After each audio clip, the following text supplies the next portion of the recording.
a very strong woman. At meron pong kasabihan, the strongest wings are those who fly alone. Ang ganda po, no?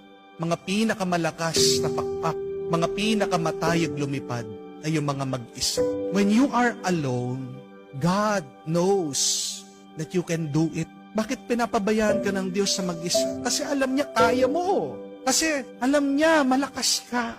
Kasi alam niya ikaw lang sa iyong kakayahan magtatagumpay ka. Huwag kang mag-alala. Kahit na nahihirapan ka, nasasaktan ka, napapagod ka sa buhay, kung mag-isa ka, isang mabuting balita yan. Hindi ka papabayaan na mag-isa ng Diyos kung hindi naniniwala ang Diyos sa iyong kakayahan.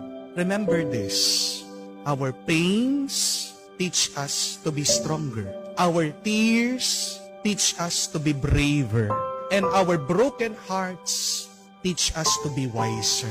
Kung mag-isa ka, dumadaan sa mga pagsubok at problemang ito, ikaw ay tinutulungan lang ng Diyos maging mas malakas, maging mas matatag, at maging mas mataling. Trust in your ability. Trust in yourself.